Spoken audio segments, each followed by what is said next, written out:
Welcome to Georgia Focus. I'm John Clark on the Georgia News Network. Americorps offers a variety of service opportunities from the classroom to the outdoors and everything in between. No matter what you're passionate about or where you're from or how old you are or why you choose to serve, they can use your help. And today our guest is Linda Thompson. She's Executive Director for the Georgia Commission for Service and Volunteerism. So, Linda, what is Americorps? So Americorps is often referred to as the domestic Peace Corps. You're familiar with the Peace Corps, right? Yes. So Peace Corps, people volunteer, and they typically go to other countries to help with community development or to help people to be successful in whatever their projects are. Americorps is like that, but it's domestic. People can volunteer right here at home to help in their communities. And we typically, I say volunteer in the sense that they are not drafted as they are in military service, or like it used to be, I should say, but they volunteer. But AmeriCorps members typically receive some benefits for their service.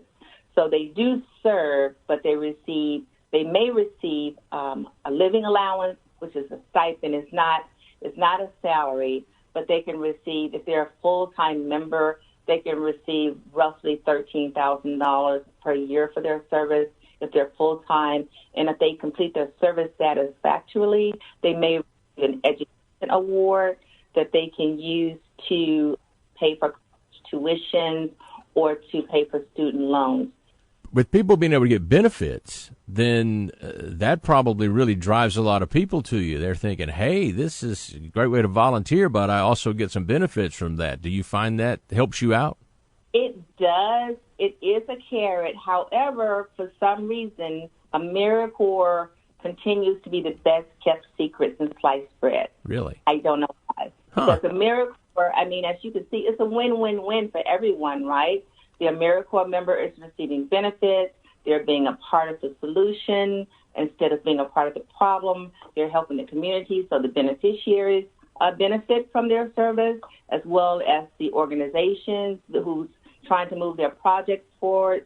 They basically serve as free labor for those organizations because the commission, with the federal funds that we receive, we reimburse them the stipends that the AmeriCorps members receive. So it's a win-win-win, but thanks to people like you, John, who's helping us to get the word out about AmeriCorps, hopefully we can solve that problem. Yeah, definitely. We want to help do that. Now, is it a secret among the people that need help, need volunteers, or the people that should be volunteering or could be volunteering, or is it a combination of both? I think it's both. It's all of the above. Yeah. Yeah, if I had known about AmeriCorps when I was, young, of course, there is no age limit, obviously, but if I had known about it when I was in college, something that could help me with my tuitions and student loans, I definitely would have done it. As a matter of fact, when I retire, I plan to become an AmeriCorps member and give back to the community. Oh, great. I was thinking that same thing when you were saying that. This is perfect for a college student. You have classes, but you want to do something and maybe have a little bit of an income or some type of benefit. It's absolutely tailor-made for a college student, I would think. It is. It's tailor-made for college students. It's tailor-made for those who maybe want to have a year between now and what I decide I want to do for the rest of my life, between now and college. It's perfect for people who are retiring and still want to be useful in their community. It's actually perfect for everyone, honestly, because it's such a benefit to everybody who get involved. Well, now, what's the relationship between the Georgia Commission for Service and Volunteerism and AmeriCorps? Do you just administer the program, or how do those two intertwine? Yes, the Georgia Commission for Service and Volunteerism is the pass-through agency that receives the funds from the Corporation for National and Community Services. The Corporation for National and Community Services, kind of shortened that, CNCS. They're located in Washington, D.C. They're a federal agent, and each state, most of the states in the United States do have state commissions, and we receive an allocation of funds that's set aside by Congress based on each state's population. So you'll often hear people refer to the funds that we receive as formula funds because it's on the state's population formula. Okay. Atlanta, since Georgia's population is pretty big, right? We receive a really nice pot of funds. We receive anywhere between $4.5 million each year. But we have a problem, John. We typically end up sending some of that money back to the Fed because we don't receive enough applications to use it all. And we want to resolve that problem. We want to keep the money here in Georgia and use it for Georgians because I know there's a need for it. We just need to get the applications in. We need to get the word out about Americorps. Yeah, so in other words, as I say, there's money on the table, and you want to use every dime of it because both sides people need it, and it's a valuable service. So definitely, you want to do that. Yes. How's it been during COVID and the situation there? Has that slowed your volunteers even more? How have you dealt with that? No, it hasn't slowed the Americorps program down at all. Okay, actually. We have programs who serve in various capacities. We have programs who serve in areas of education and provide environmental services, serve people with disabilities, anything that you can think of involving human needs and human services, Americorps members probably do. Now, it has affected us in the way that we provide service. We have not ceased to provide services at all. As a matter of fact, we've increased, but we have had to look at different means or different methods of providing those services. For example, for the Americorps members who are tutoring, they may be distance learning now. Yeah. And some of the Americorps members, in addition to their tutoring or mentoring, they've also volunteered to help food banks to distribute food to those in need. And those in need may be school-aged children, and maybe elderly people at home who can't get out, or families, whoever is in need of the food, they're helping to distribute that food. Now, they can help food banks. They can't do it for grocery stores for obvious reasons because those are for-profit organizations, but they can help nonprofits to do that. Now, the nonprofit come to you, they get in touch with you guys, and they say, hey, we need some volunteers, we need some help, like the food bank, for example, and then you match up the volunteers. Did the volunteers have a choice, or do you say you have to go, or do they say, I want to do this, but I can't do that? Talk about the matchup in that. Oh, yeah, they have a choice. The way it typically works is that qualifying organizations such as 501c3 nonprofits, faith-based organizations, local governments, state agencies, educational institutions, they apply to us for an Americorps grant. And then if they are granted the dollars, then they go out and recruit their own Americorps members. They use different techniques to do that. Some, use college campuses. Some put ads in newspapers, just like you would if you were recruiting an employee. Americorps members, not employees, but they use some of the same methods to recruit. And then the Americorps members, they may go to AmeriCorps.gov and say, yes, I want to join Americorps, I want to serve, but then they're given the opportunity to say where I want to serve, what type of service I want to provide, where do I want to get involved. So everyone has to say so in what they're doing. Now, during these times of COVID, of course, it caught us mid-year, right? Mm-hmm. A lot of members volunteered and said, yes, I want to go beyond my service, and I want to help the food banks.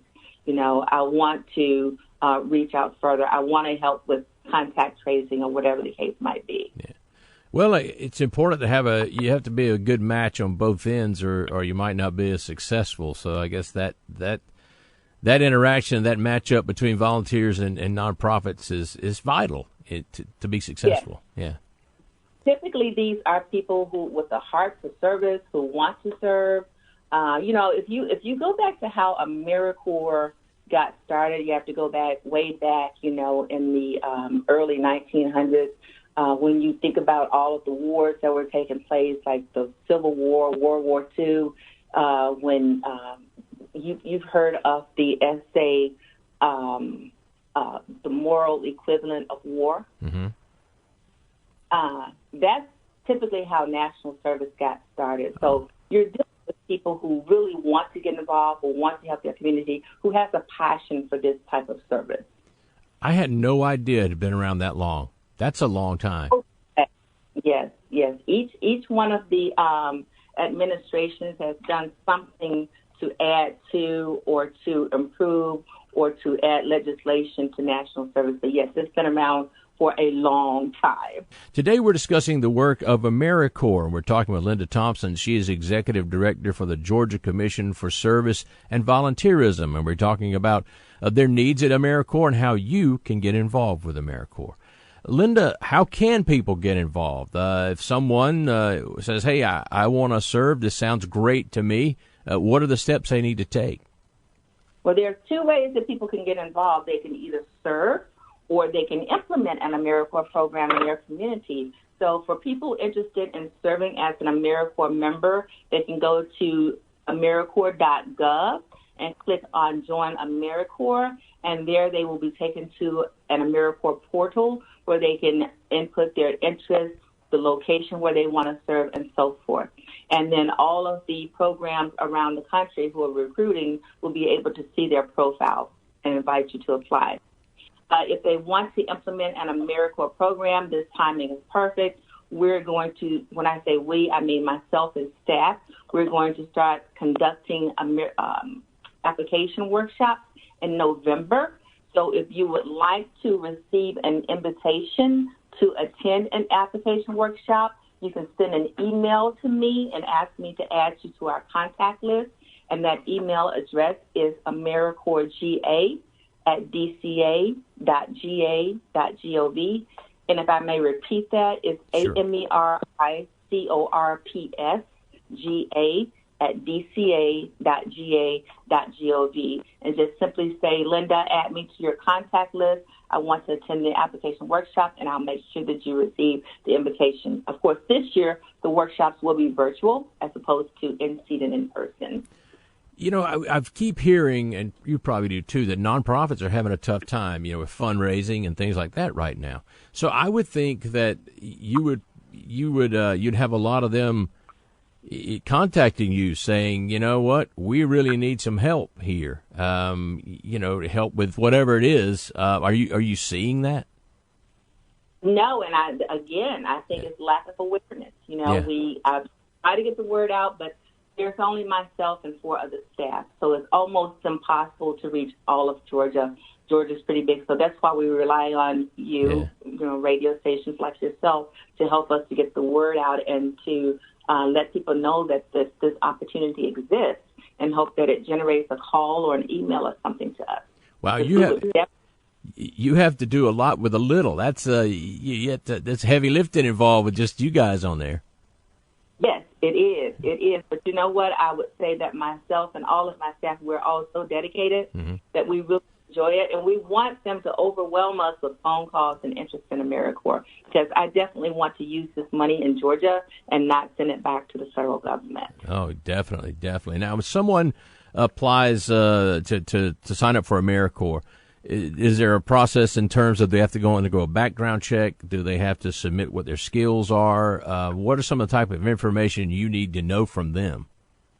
Yes, the organization who's recruiting their AmeriCorps member, they definitely do want to match their skill sets with whatever their project area is.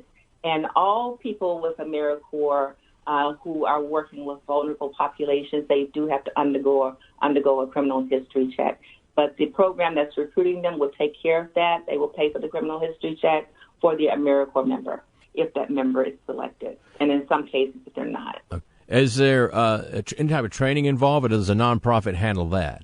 The nonprofit will handle the training, all of the training. They will train them on the aspects of their, whatever the project area is, and they will also train them on AmeriCorps rules and regulations. If you work for one nonprofit, do you have to commit to a certain amount of time to them before you can change to one, or how does that process work? Yeah, typically nonprofits will define whether they need full-time AmeriCorps members or part-time AmeriCorps members, or the AmeriCorps member can tell the nonprofit, I'm a student or what have you, or I have a job and I can only serve part-time.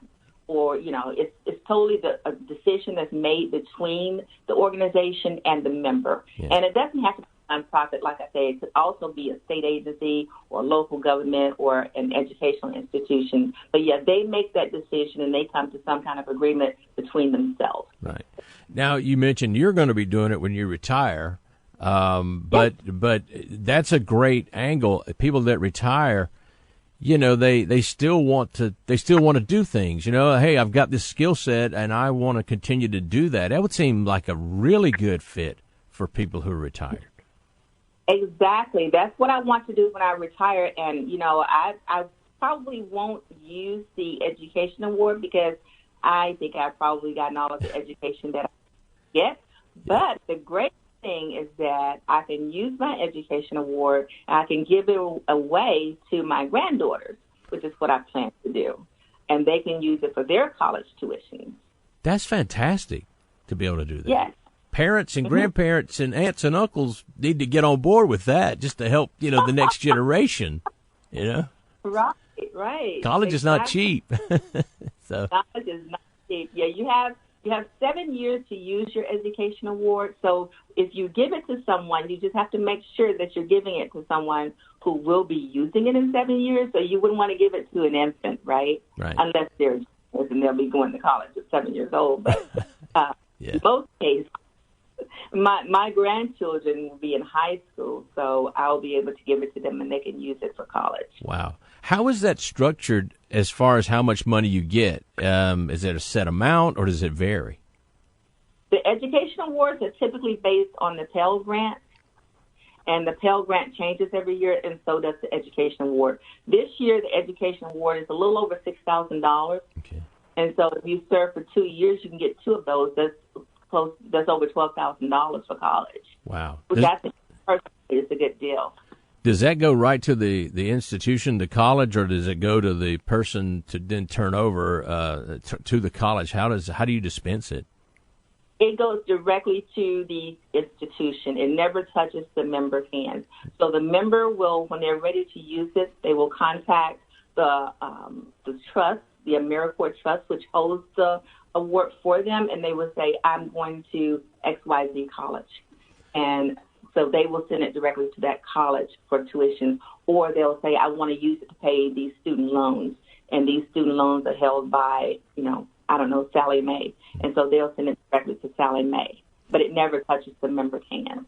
You talked earlier about other benefits you can get, housing and so forth. What are some of those benefits, and how are those metered out? How do you determine who gets what? Now, some organizations provide housing, not 100% of them. Okay. So we have two programs in our portfolio who do provide housing. Well, actually three. Youth Villages and Covenant House serve foster children or youth who may be homeless, and they have a campus for these children, and the AmeriCorps members live on that same campus. Jekyll Island is an environmental program, and they are located on Jekyll Island, and they provide environmental services. They rescue turtles who have been injured and have a state-of-the-art hospital for those turtles, and so their focus is mostly on people who are interested in the biology or, some of the health sciences and things like that. And then they get training there in the hospital that may lead to permanent employment someplace else. But they also have a campus where the AmeriCorps members can stay. Another AmeriCorps program, but it's not in my portfolio, is NCCC. It's National Civilian Conservation Corps. Mm-hmm. And they have 4 campuses in the United States. The one that serves Georgia is located in Mississippi, and they have a campus. And they do have an age limit, though, for the members. They're typically ages 18 to 24, I believe. But you can go on the AmeriCorps website and get more information about that. But they have a campus where the members live, and this campus is Mississippi. I believe there's one in Colorado. The other 2 campuses escapes me. I'm sorry. Yeah. Now, do you have to be a certain size nonprofit, or can you just, even something like you were mentioning, you only have a couple of people? Can you have a small staff, or is there a size requirement? There's no size requirement for the nonprofit. As a matter of fact, I'm glad you asked that question, because my dream is to find a large nonprofit who serves the state of Georgia, who would be able to apply for a large quantity of AmeriCorps members and provide them to smaller nonprofits across the state. And that's what we call an intermediary, or a rural intermediary, because oftentimes when we're out doing training on AmeriCorps and how to apply and so forth, we often find that capacity is a deal breaker, right? So if we had a larger nonprofit who had like lots of hubs around the state, that would be the answer to my dreams. And plus, we wouldn't be, as far as my staff go, because all of the funds that we provide these organizations are on a reimbursement basis. They don't get all of the funds up front.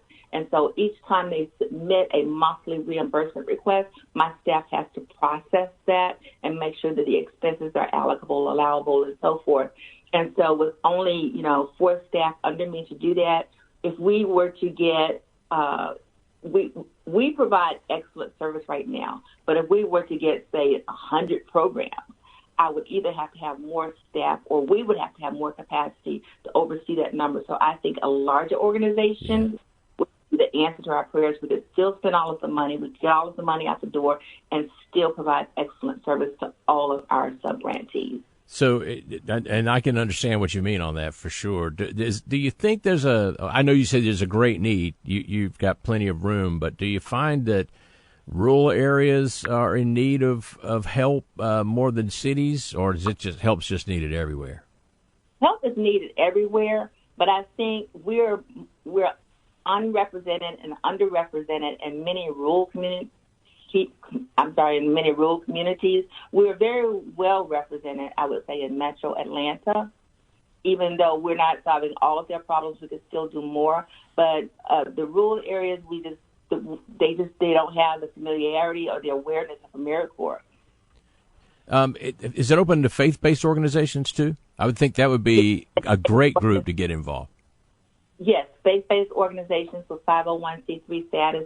Most definitely, we would love to have them apply. Yeah, that's it. And they work. Oftentimes, they come out in force. So that would be great to have a whole church or synagogue really sign on for this. That would be terrific too. I got it. Do you? Yes. Yeah. Do you have to be a U.S. citizen to serve? Yes. Okay. Members have to be a U.S. citizen, or they have to have legal permission to serve or work in the United States. Okay.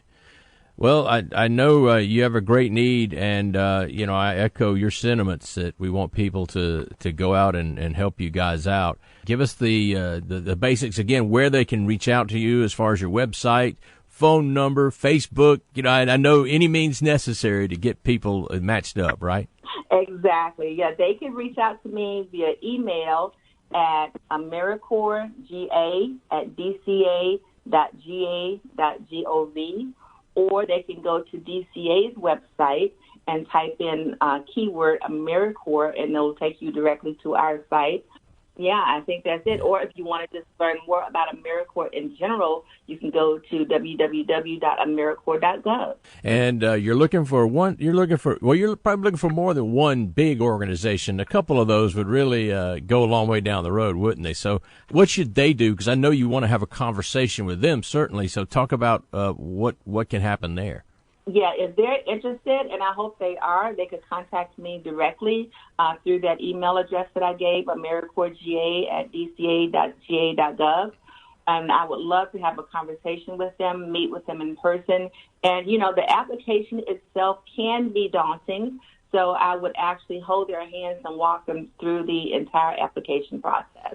That would be helpful. I'm so surprised that you need more people, because groups depend on volunteers. You can't get the job done in many cases without volunteers, and so many people want to help out, especially during this time, helping out your fellow man. So I'm glad that this message can get out across the state, and I'd like to find out from you what the success is if we helped you out, and I certainly hope we do. Yes, and you helped us out before, and I'm sure that that you will help us out this time, and I really appreciate it. Absolutely. We're here if you need us anytime. You're always welcome to come on here and talk about that and what your needs are. Linda, good to talk to you again. I appreciate you coming on the show and talking about AmeriCorps. I like what you guys do, and I want to encourage people to do it. Get out there and help you out. So thank you again. Good to talk to you. Good to talk to you too, John. Thank you.